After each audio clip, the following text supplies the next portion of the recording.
Sí, Hugo, porque recién hablábamos de números que preocupan en materia de educación y por eso estamos con la ministra de Educación porteña, Soledad Acuña. Repasemos, gracias ante todo por hablar con nosotros brevemente, ¿no? ¿Cuáles son estos números que tanto preocupan? Lo dijeron ustedes hoy, no son los que esperábamos. No son los que nos gustaría, pero nos imaginamos que iban a dar de esta manera. Es la consecuencia clara de haber cerrado las escuelas durante tanto tiempo. Los chicos pagaron carísimo el tiempo fuera del aula y lo vemos claramente en estos resultados de aprendizaje. Tanto en primaria como en secundaria cayeron abruptamente los saberes, los aprendizajes, los conocimientos en lengua y en matemáticas, fundamentalmente en prácticas del lenguaje, todo lo que es comprender, leer y comprender lo que leo. Y esto afectó más todavía a aquellos que menos recursos tenían en casa. O sea, la pandemia, la falta de escuela acrecentó, y ahora tenemos los datos concretos, de acuerdo a los niveles socioeconómicos, acrecentó la inequidad dentro de la distribución de hogares. Y esto no es tanto distribución entre escuelas públicas y privadas, sino por nivel socioeconómico. Y también lo que creció, y de forma considerable, es la cantidad de chicos que no pudieron responder las pruebas. No pudieron contestar ni siquiera un 20% de los ejercicios de las evaluaciones. Esto tanto en primaria como en secundaria. Y responde a factores y situaciones diferentes. A chicos que realmente no podían, porque quienes estaban antes de la pandemia, antes de la cuarentena, en los niveles básicos de conocimiento, cayeron a directamente no poder responder.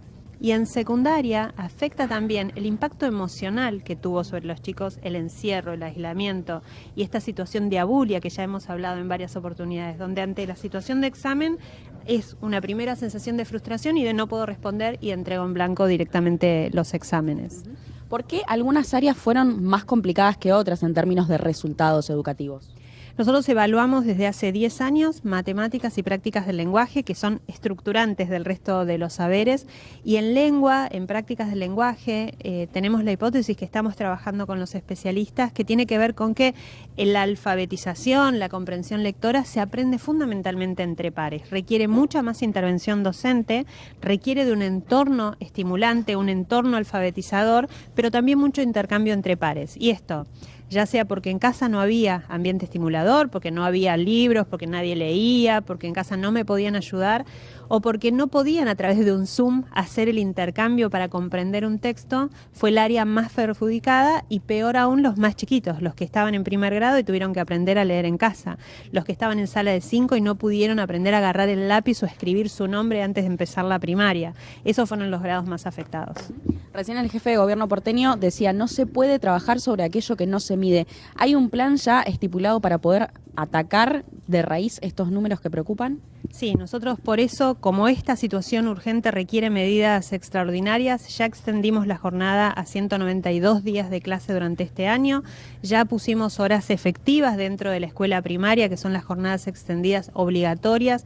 Desde abril del año pasado, las escuelas abren los sábados para los chicos que más necesitan acompañamiento.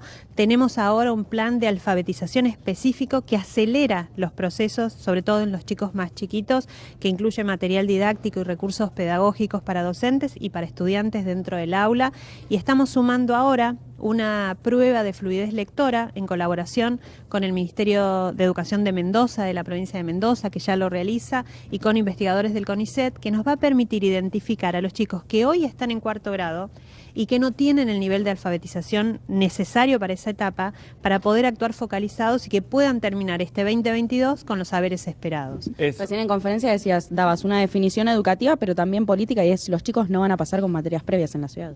Sí, nosotros sabemos que esta realidad es dura y que además los datos son políticamente incorrectos.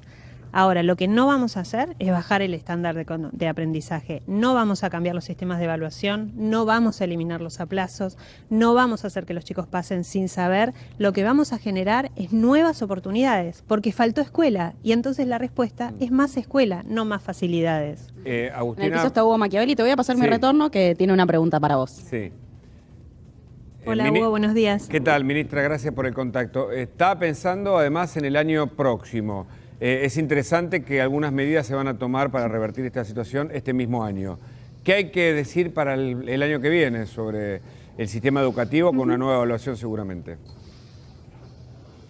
Mira, Eduardo, es buena tu pregunta porque tiene que ver con la proyección y la planificación. Nosotros el año pasado, cuando ya estábamos tenemos un sistema integral de evaluación, con lo cual ya teníamos datos el año pasado, no tan evidentes como estos, pero ya sabíamos, y el año pasado dijimos que requeríamos 3 años de medidas extraordinarias para poder recuperar los saberes perdidos. El año pasado fue el primero, acordate que ya empezamos el año pasado con calendario extendido y con la escuela de verano y las escuelas de los sábados. Este es el segundo año de medidas extraordinarias y entendemos, por lo que vamos viendo, que el año que viene vamos a seguir tomando este tipo de medidas de intervención directa y de más escuela para poder volver a los niveles previos a la pandemia. Y la pregunta es, ¿qué pasa con los gremios? ¿Cómo pudieron acordar para que no se impidan estos cambios urgentes que requiere el sistema educativo? En primer lugar, porque nosotros no les pedimos permiso a los sindicatos para tomar políticas en materia educativa, ¿no? Para tomar decisiones de política educativa. Y todo esto va acompañado de planificación y de diálogo directo con las escuelas, con lo cual hay un acompañamiento y hay una conciencia por parte de los docentes y de los directivos de la necesidad de nuevas estrategias. No podemos volver a la escuela previa a la pandemia, tenemos que hacer procesos de intervención, de trabajo, que aceleren los aprendizajes y que generen nuevas oportunidades. Y eso hay una conciencia generalizada en todo el sistema educativo por parte de los docentes y además esto no lo estamos haciendo pidiendo un esfuerzo extraordinario de que se queden más tiempo sin pagarles a los docentes. Las escuelas que se abren los sábados las financiamos más de un 50% con recursos nacionales. Esto es algo que podría hacer cualquier provincia, no es una cuestión de una ciudad rica frente a provincias pobres. Cualquier provincia de la Argentina podría tener estas medidas extraordinarias utilizando la plata de nación, pero también tomando la decisión política de hacerlo y de gastar la plata en estas cosas. Soledad, muchas gracias por el contacto.